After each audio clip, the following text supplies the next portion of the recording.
Hi, I'm Plexi Cosplay, and I want to show you a little bit about the making of Bunny's backpack from the first Descendant.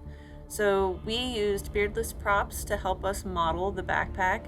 This was actually sent to us from Nexon, so it's in-game models that we had to recreate to make it wearable and usable in the real world. The printing and most of all the work for this was done by HDC out in Chicago. So Tim's the one that does this, and he used resin for the pucks. I actually used resin for all the pucks on the rest of the costume too, because they're translucent and so we can shine a light through them. We wanted Bunny to really have that electric glow. The backpack itself is done in a filament print, and this is lightweight because I had to wear this all day, and it would have been really obnoxious to have something heavy over the course of 3 days of the convention. So lightweight PLA with the resin pucks, and the name of the game is keeping it super light. So most of this was done in-house in Chicago with Tim and all of his crew at HDC. The electronics are also done by him. The power source is 4 3.7 volt batteries paired in series to create two 7.4 volt 2-cell battery packs.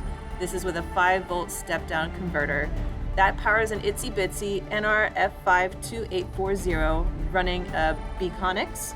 The turbine has 31 addressable RGB LEDs, and each cell has 27 addressable LEDs, totaling 197 LEDs for the entire backpack. A lot of this soldering was done right at the very end before the photo shoot in my workshop because it was just the hardest part of this entire costume, but it really was a hit. People couldn't tell if it was fans or if it was lights because of the way that the lights are programmed. So it was a really cool effect. Again, done in-house, and everything was super light. I think the pack weighed between 2 and 3 pounds total, which made it so that it was actually wearable for that convention. The pucks are still removable at the end. They're held on by friction. And then the frame of this backpack is kind of held up from the main part of the backpack itself with acrylic rods.